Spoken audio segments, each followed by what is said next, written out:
चक्र सुदर्शन लेकर के प्रभु आप युद्ध में आओगे और मानव की रही कौन गिनती तुमसे देवहार कर जाए।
सच्चिदानंद भगवान की जय हो। बहुत अच्छा सत्संग चल रहा है। समय समय कार्यक्रम जो है संपन्नता की ओर जा रहा है। और आइएगा, कार्यक्रम को प्रारंभ करने से पहले जिस मैया की गोदी में हम आप सभी लोग बैठे हुए हो, उस माता के चरणों में 4 पुष्पों की माल्या को अर्पण करते हुए जो माँ बोलने की शक्ति प्रदान करती है हम आप सभी को, तो उस मैया को 4 पुष्पों की माल्या को अर्पण करते हुए फिर तुम्हें मैं राम कथा की ओर लेकर के चलेंगे। भक्त माता से निवेदन करता है, माँ अरे 100 साल पहले अरे यहाँ माँ का द्वार था, यहाँ माँ का द्वार था, आज भी है और कल भी रहेगा। 100 साल पहले यहाँ माँ का द्वार था, यहाँ माँ का द्वार था, आज भी है और कल भी रहेगा।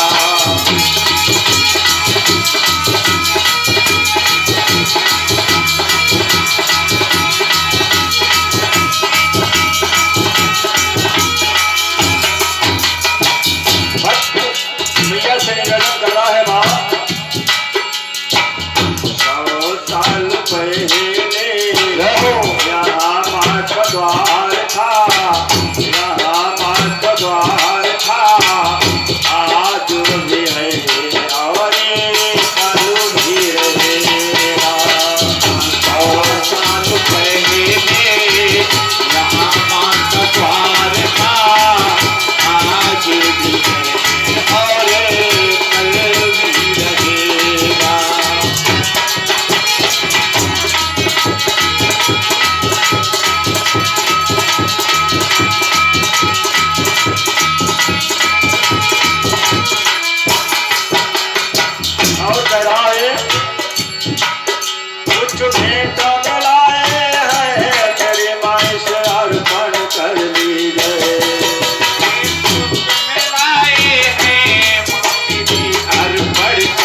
यहाँ तेरा द्वार था, बड़ा इंतजार था, आज भी है और कल भी रहेगा, आज भी है और कल भी रहेगा, आज भी है और कल भी रहेगा। दो साल पहले यहाँ माँ का द्वार था, आज भी है और कल भी रहेगा। तू सामने आती है मेरी मजली सी चमक जाती,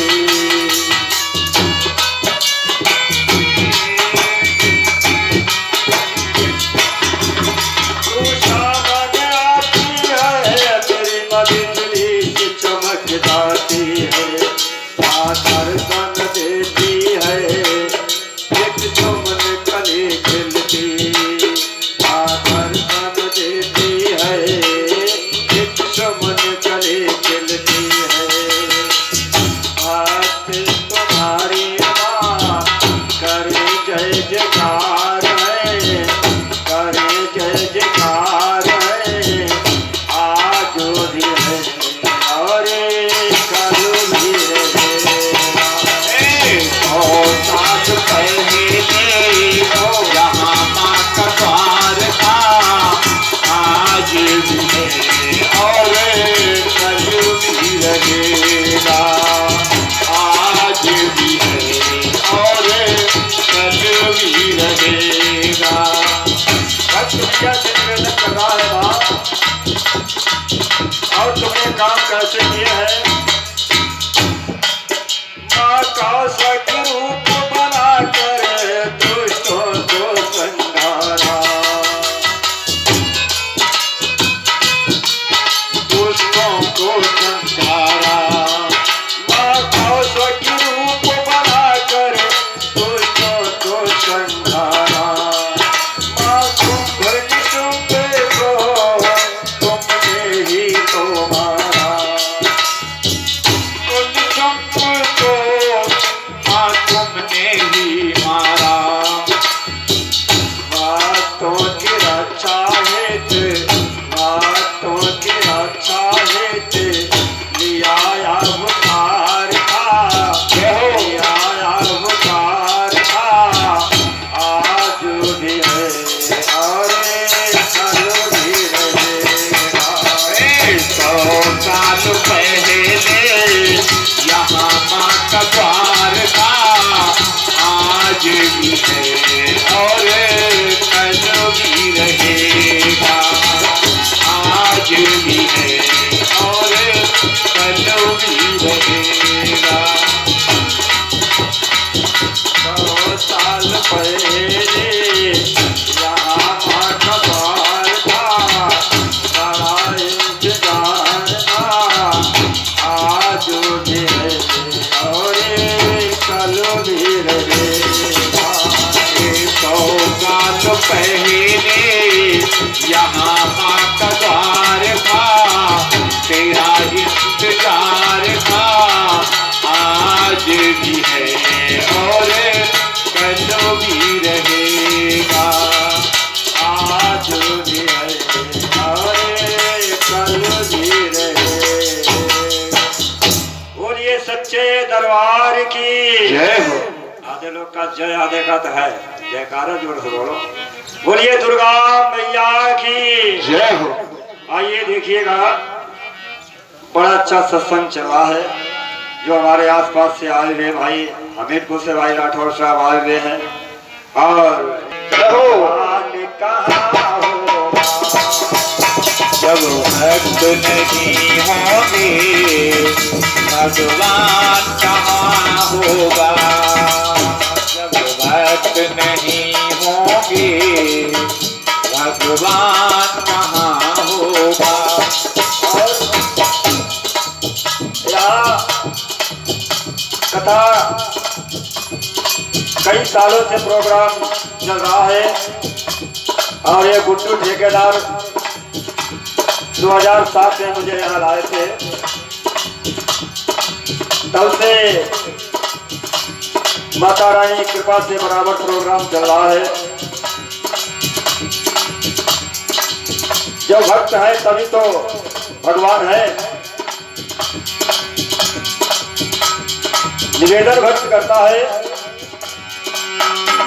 जब भक्त नहीं होंगे भगवान कहाँ होगा।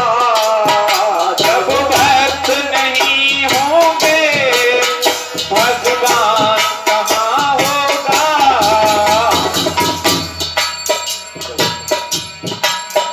भगवान नहीं होगा, भगवान नहीं होगा तो कल्याण का होगा। भगवान नहीं होगा कल्याण कहाँ होगा। भगवान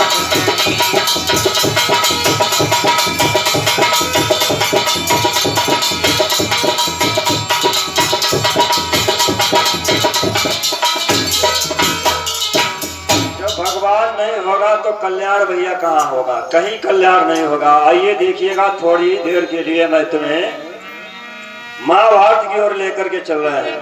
देखना, जिसने भगवान से मांगा है उसका बिल्कुल कल्याण नहीं हुआ। बहुत लोग माताएं जाती गंगा मैया तीर कहते हैं, गंगा मैया हमारे मूंगे लाल के एक मुसरिया भी जाती है। हम कहा तो मुसरिया से तुम्हारा क्या कल्याण होगा। पुत्र अगर पाना है तो हनुमान जैसे पुत्र को प्राप्त करो, पुत्र अगर पाना है तो भीष्म बाबा जैसे पुत्र को प्राप्त करो, जो आगे चल करके तुम्हारा नाम रोशन करे, तुम्हारे देश का नाम रोशन करे, तुम्हारे गांव का नाम रोशन करे। ऐसा पुत्र होना चाहिए। भगवान से मांगने से कुछ नहीं होता है। भगवान खुश जब हो जाते हैं तो वो तो स्वयं झोली भर देते हैं। मांगने से कुछ नहीं होता है। और जिसने भगवान को चाहा, जिसने देवी मैया को चाहा, कहा कि देवी मैया तुम्हारे सिवा और हमारा कोई नहीं है, तो उसका तो बेड़ा पार होता है। और जो कहते हे देवी मैया हमारी लॉटरी खुल जाए, 1 लाख रुपया आ जाए बैंक मैया, तो कहां से आएगा। तुम तो उनसे स्वार्थ के लिए अगरबत्ती लगा रहे हो सभी लोग, लेकिन निस्वार्थ सेवा करो। भगवान कहते हैं कि निर्मल मन जन सो मोहि पावा। निर्मल मन जन सो मोहि पावा। कैसा होना चाहिए निर्मल मन, निर्मल मन जन सो मोहि पावा। निर्मल मन जन सो मोहि पावा। निर्मल मन जन सो मोहि पावा। मोहि कपट चलते भावा। मोहि कपट चले कृष्ण भावा। मोहि कपट चले कृष्ण भावा। निर्मल मन जन सो मोहि पावा। मोहि कपट छल छिद्र महवा। कपटी आदमी से भैया हमारा प्रेम नहीं है। आज जब ऐसे कहा है तो जो जिसने भगवान को चाहा उसका कल्याण नहीं हुआ, और जिसने भगवान से चाहा उसका तो कल्याण बिल्कुल नहीं हुआ, और जिसने भगवान को चाहा उसका कल्याण हो गया। आइए ये 2 बातें मैं बता रहा हूँ। एक समय की बात है, भगवान कृष्ण ने बहुत प्रयास किया कि भाई महाभारत का युद्ध ना हो, महाभारत का युद्ध ना हो। युद्ध चाहे घर का हो, चाहे बाहर का हो, चाहे देश का हो, चाहे जिला का हो, लड़ाई अच्छी नहीं होती है। लेकिन घमंडी दुर्योधन नहीं माना। उसने भाई युद्ध के लिए ऐलान कर दिया। अपने सगे संबंधियों को पत्र लिखा है और उसने ऐलान किया, और उसने ऐलान कर दिया, अपने बहनोई को पत्र लिखा है कि हमारा पांडवों के साथ में युद्ध होने जा रहा है, आप आकर के हमारी मदद करो। तो सब लोग भैया आए हैं। भाई जब रिश्तेदार पर संकट पड़ता है तो रिश्तेदार दिखाई देता है, मित्र दिखाई देता है, सगे संबंधी दिखाई देते हैं, चलो भाई हमारा मित्र दोस्त संकट में है, मदद करें। सब लोग आए। इसने भगवान को सूचना नहीं भेजी। दुर्योधन ने कहा लाओ भगवान कृष्ण से भी मदद ले ले। वैसे उनके पास कन्हैया के पास है क्या, वो तो चोरी करता रहा, माखन मिश्री खाता रहा। चलो ऐसे ही चलेंगे, उसका मुंह छू लेंगे। दुर्योधन घमंडी था। और जाकर के मेरे महाभारत के प्रेमियों, जहां भगवान कृष्ण शयन कक्ष में लेटे हुए थे, वहां भगवान के सिरहाने जाकर के बैठ गया। सिरहाने जाकर के बैठ गया। भगवान चादर ओढ़े हुए लेटे थे, चादर ओढ़े लेटे थे। थर्ड क्लास का कोई आदमी हो तो जगा लिया जाए, भाई विधायक मंत्री को कौन जगाए। भगवान लेटे हैं, दुर्योधन बैठा रहा। 1 घंटा हो गया, भगवान नहीं उठे। तब तक क्या देखा है, 10-5 मिनट की भैया देर लगी, 10-5 मिनट की और देर लगी। अर्जुन भी वहां पर पहुंच गए।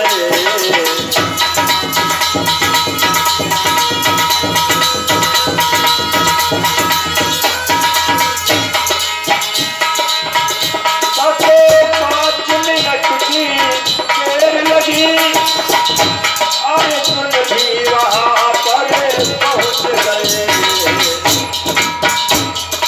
जाकर मोहन के पैतारे, जाकर मोहन के पैतारे भैया पारस जी बैठ गए। जाकर मोहन के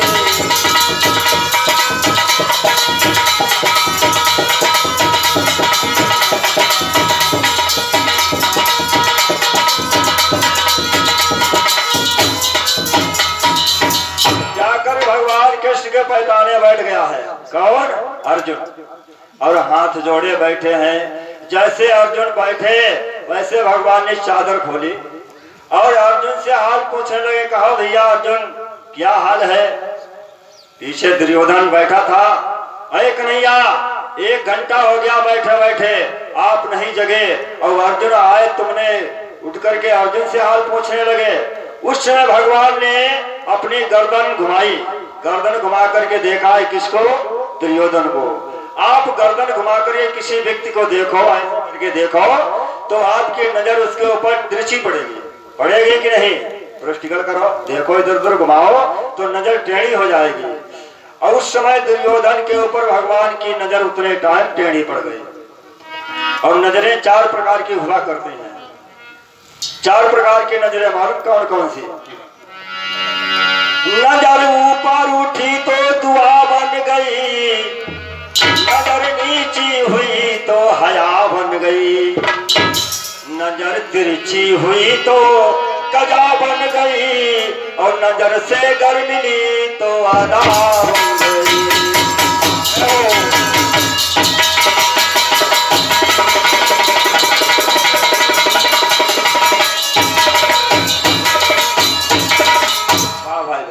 आज जब इस प्रकार से कहा, नजर ऊपर उठा करके कोई देता है दुआ और नजर नीचे जो कर लेता है तो शर्म लगती है। जिसे शर्म लगते हुए नजर नीचे कर लेते हैं।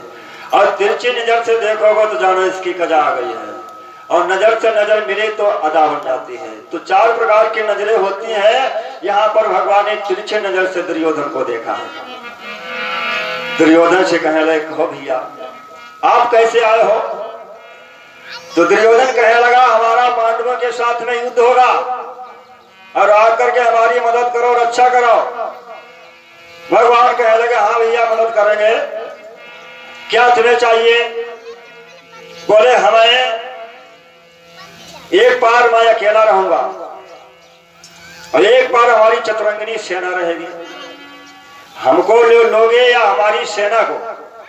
तो दुर्योधन ने सोचा, अगर हमने कृष्ण को मांग लिया तो आगे चल करके भैया महाभारत का युद्ध होगा। तब जब युद्ध होगा तब ये कहेंगे हम तो माखन खाएंगे, हम तो मिश्री खाएंगे, हम तो भाई रासलीला गोपिकाओं के साथ में करेंगे। इतना हमारे पास टाइम कहाँ है कि हमने माखन खिलाएं, मिश्री खिलाएं, रस लीला करवाएं, कन्हैया हमें तुम्हारी जरूरत नहीं है। क्या बोला दुर्योधन ने? हमें तुम्हारी जरूरत नहीं है। बोले फिर क्या करोगे? बोले हमें अपनी सेना दे दो। और भगवान की सेना कितनी थी? 4 लाख चतुरंग दल और भैया वाहन अस्त्र समेत। और दुर्योधन से भगवान कहे लगे और एक पार हम हो तो कहाऊ भूप काले।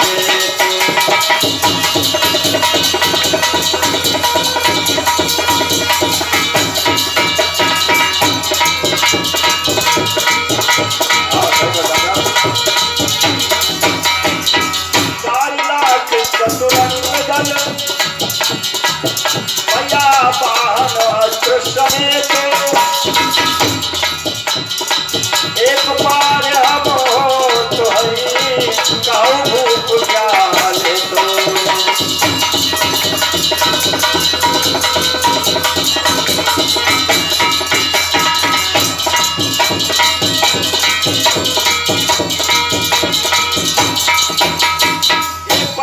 चतुरंगिनी सेना रहेगी और एक बार मैं अकेला रहूंगा, वो भी मैं अस्त्र को हाथ नहीं छूऊंगा। दुर्योधन कहने लगा महाराज हमें तुम्हारी जरूरत नहीं है, हमें अपनी जो है सेना दे दो। ठीक है, सेना हमारी ले जाओ। आज जब ऐसे कह दिया है सेना ले जाओ, दुर्योधन सेना लेकर के जब चला है तो जब सेना लेकर के चला है थोड़ी दूर चल पाया, फिर खड़ा हो गया। भगवान से कहने लगा प्रभु हमें एक बात का डर लग रहा है। बोले किस बात का डर लग रहा है? बात का डर है कि जब चक्र सुदर्शन लेकर के प्रभु आप युद्ध में आओगे और मानव की रही कौन गिनती तुमसे देवहार कर जाए।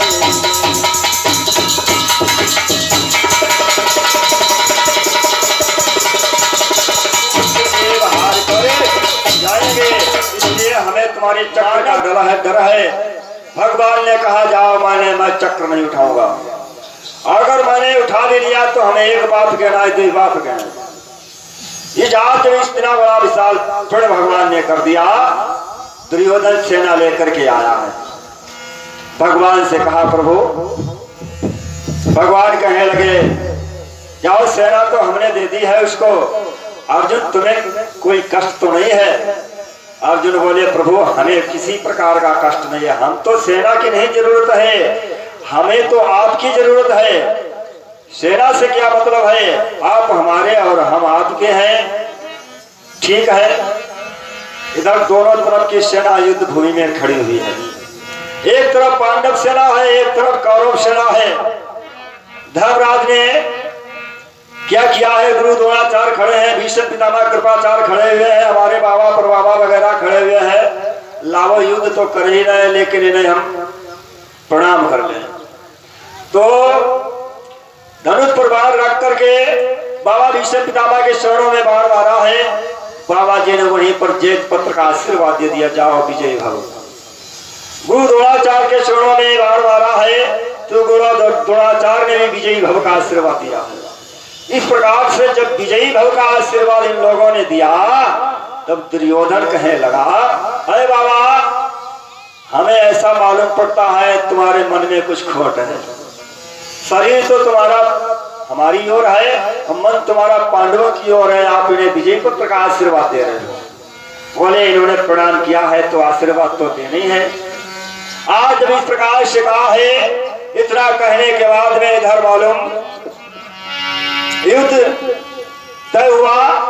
दूसरे दिन भैया युद्ध होने के लिए तैयारी हुई है और जो दूसरे दिन युद्ध करने के लिए गांडीवधारी अर्जुन जो हैं भीष्म पितामह के मुकाबले में जाते हैं, क्योंकि भीष्म बाबा ने दुर्योधन से प्रण किया था कि आओ तुम चिंता क्यों करते हो, तुम इन पांडवों से क्यों डरते हो, हम जो तुम्हारे साथ में हैं, जाओ मैं 10 दिन का भार अपने ऊपर रख रहा हूं।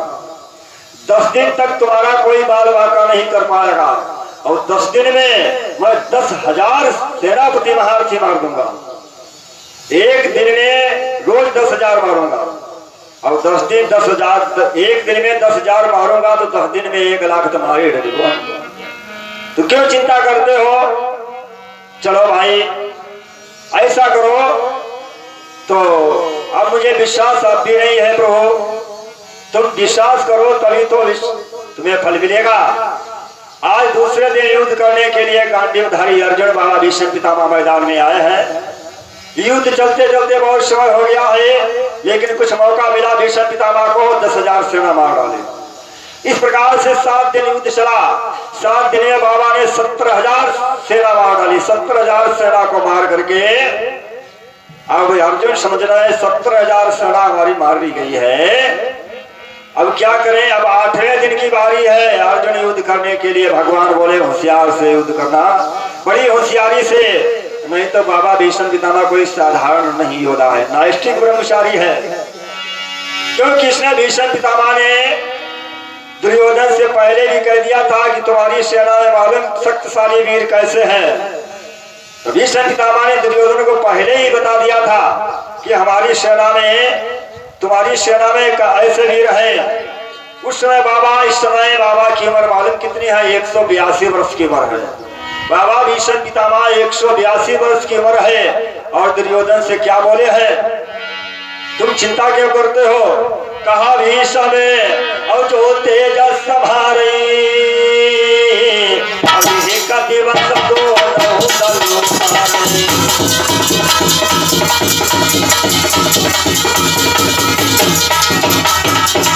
अभी समझो तेजस संभारे एक दिवस दो मारे।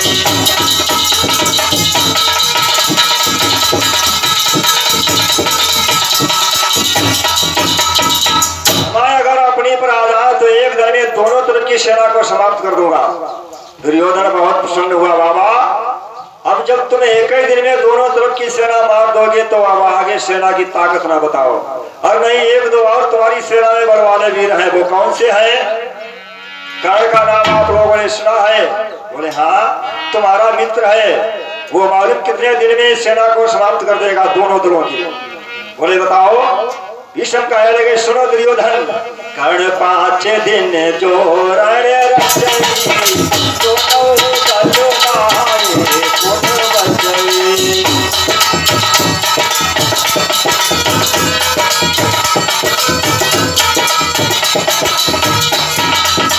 जो है 5 दिन युद्ध करेगा और 5 दिन में कोई बचेगा नहीं। आए भीष्म बाबा कहने लगे एक तुम्हारी सेना में और शक्तिशाली वीर है, वो कौन है? द्रोणाचार्य का लड़का जिसका नाम है अश्वत्थामा, जिसे द्रोणी भी कहते हैं। बोले वो कितना बलवान है? बोले द्रोणी अति दंडवा भैया तो दल करे निदान।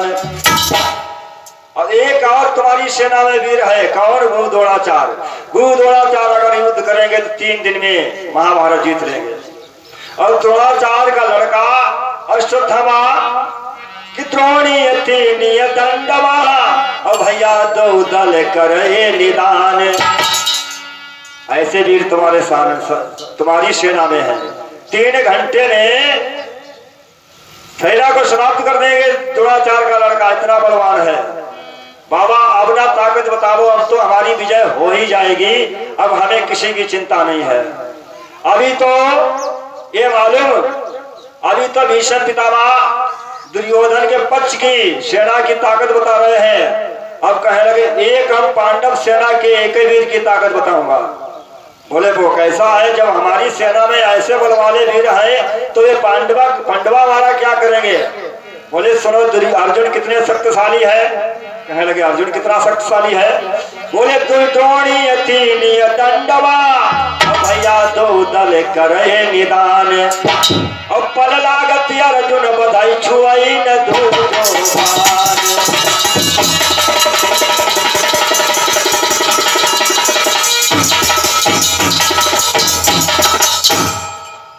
अर्जुन जो इतना शक्तिशाली है कि ऊपर से जो आंख का पलक जो झपकता है, झप झप होता है, आंख का पलक ऊपर से नीचे तक आने में समय लगेगा, लेकिन अर्जुन को दोनों तरफ की सेना को मारने में टाइम नहीं लगेगा।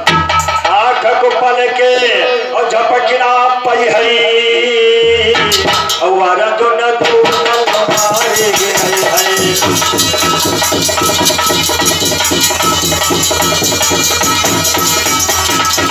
आँख को पल के झपकना पई है अर्जुन तू मारे गए हई